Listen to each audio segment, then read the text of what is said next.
Welcome to Mom's Haven!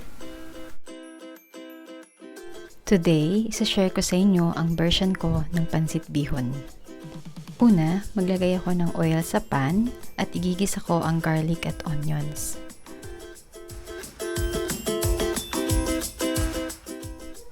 Saute lang natin hanggang mag-golden brown siya. And then, i-add ko na yung onions. Lutuin ko lang siya for a minute and then i-add ko yung naisipan kong isahog na may natira kasi kaming liempo kaninang lunch. So, ito yung gagamitin kong pampalasa. And then, after kong lutuin siya ng mga 1 minute, ilalagay ko na yung carrots and green beans. And then, lutuin ko lang siya for 3 minutes on medium heat. And then, lalagyan ko siya ng salt and pepper para malasa siya. And last one, garlic powder. At haluin ko lang siya para mag-mix ang mga panlasa na nilagay ko. And then, ita-transfer ko siya sa isang plate para lutuin ko naman yung bihon. Same pan ang ginamit ko. Maglalagay ako ng 5 cups of water.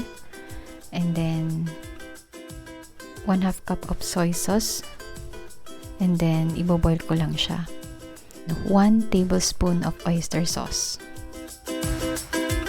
Ilagay din ako ng 1 tablespoon of olive oil para hindi masyadong dry yung pancit natin. And then, pag boiling na siya, ilalagay ko na yung pancit bihon. Sinamahan ko rin siya ng pancit canton para may ibang texture siya. And then, i-cover ko lang siya. Simmer ko for 3 to 5 minutes. Habang sinisimmer ko siya, hinahalo ko yung noodles natin para maghiwa-hiwalay siya.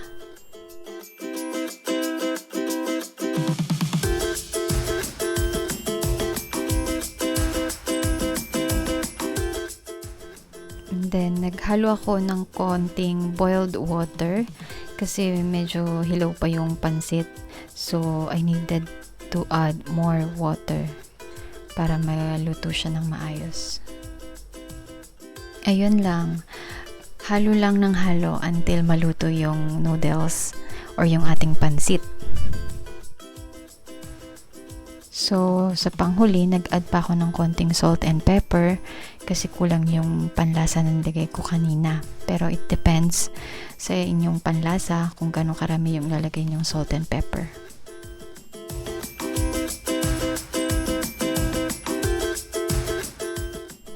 And then, halo lang ng halo until ma-mix nyo na all together yung pancit canton at bihon.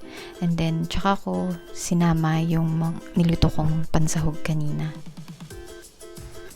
And then, haluin ko lang din siya ulit para ma-spread ang mga sahog.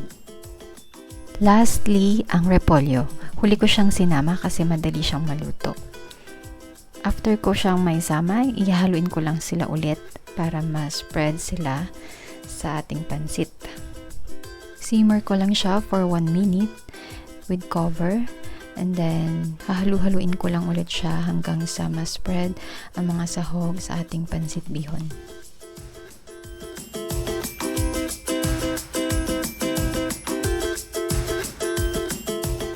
At ready na ang ating pancit with liempo.